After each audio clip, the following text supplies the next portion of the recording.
उत्तर प्रदेश की 9 विधानसभा सीटों पर उपचुनाव के लिए 20 नवंबर को मतदान होगा। इस लिहाज से प्रचार के लिए सिर्फ 4 दिन का वक्त बचा है। सपा से लेकर बीजेपी और बसपा ने चुनावी बिसात पर जातीय समीकरणों की चौसर बिछा रखी है। लोकसभा चुनाव में बिखरे हिंदू वोटों को एकजुट करने के लिए सीएम योगी बटेंगे तो कटेंगे वाले नैरेटिव सेट कर रहे हैं, तो अखिलेश यादव ने जुड़ेंगे तो जीतेंगे के दांव से अपने सक्सेस पीडीएफ फॉर्मूले से उपचुनाव जीतने की बिसात बिछाई है। सपा और बीजेपी दोनों ही पार्टियों ने ओबीसी पर खास फोकस कर रखा है। सीट के सियासी मिजाज के लिहाज से दोनों ही दलों ने अपने अपने कैंडिडेट उतारे हैं। इस तरह जातीय गुणा भाग के चलते उपचुनाव पूरी तरह से उलझ गया है।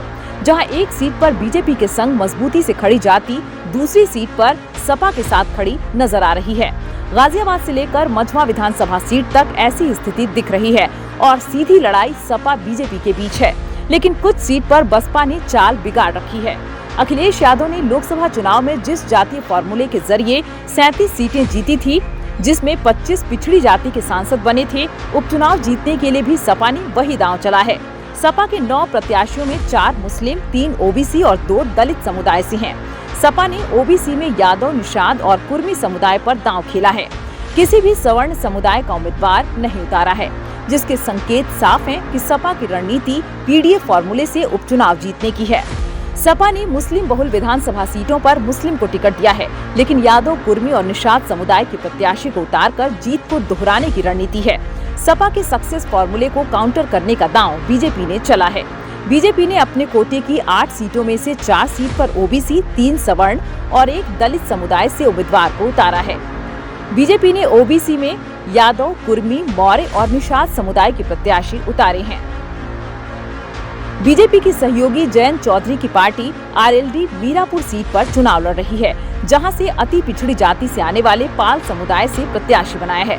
ऐसे ही बसपा ने 1 दलित, 2 मुस्लिम, 4 सवर्ण और 2 ओबीसी प्रत्याशी उतारे हैं। लोकसभा चुनाव में गैर यादव ओबीसी वोट खिसकने के चलते बीजेपी को यूपी में करारी मात खानी पड़ी थी और सपा को फायदा मिला था। यह बीजेपी के लिए बड़ा झटका था।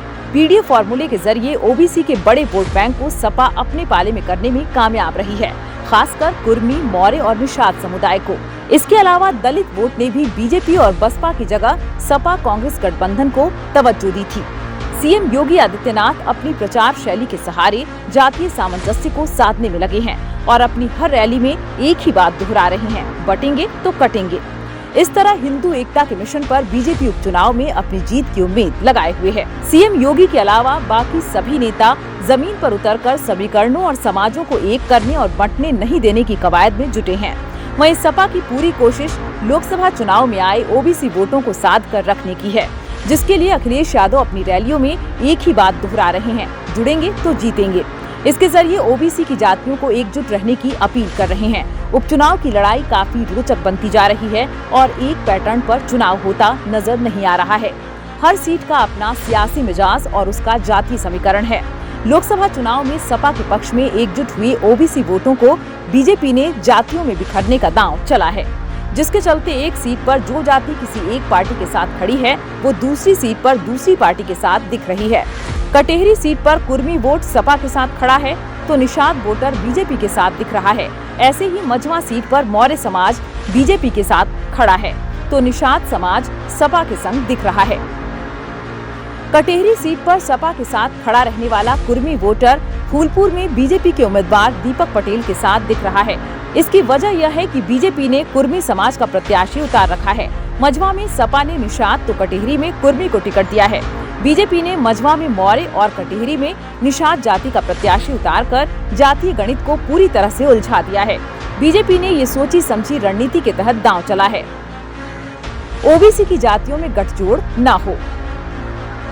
मीरापुर सीट पर आरएलडी ने पाल समुदाय के मिथिलेश पाल को उतारा है, तो सपा सहित सभी विपक्षी पार्टियों ने मुस्लिम पर दांव लगा रखा है।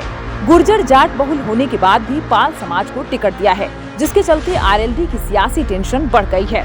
गाजियाबाद सामान्य सीट होने के बाद भी सपा ने दलित प्रत्याशी उतारा है, तो बीजेपी ने ब्राह्मण पर दांव खेला है, लेकिन बसपा ने वैश्य समुदाय पर दांव खेलकर जातीय गणित को पूरी तरह से उलझा दिया है। करहल विधानसभा सीट पर सपा और बीजेपी दोनों ने ही यादव समुदाय के प्रत्याशी को उतारा है, लेकिन बसपा ने शाक्य समुदाय के प्रत्याशी पर दांव खेलकर सियासी समीकरण को गड़बड़ा दिया है। इस सीट पर पाल, शाक्य और कश्यप वोटों पर से बीजेपी की पकड़ कमजोर होने का खतरा मंडरा रहा है। कुंदरकी सीट पर बीजेपी ने रामवीर सिंह को उतारा है, तो सपा से लेकर बसपा सहित सभी विपक्षी पार्टियों ने मुस्लिम पर भरोसा जता रखा है। ऐसे ही खैर सीट दलित आरक्षित है, जिसके चलते सभी पार्टियों ने दलित उम्मीदवार उतारे हैं।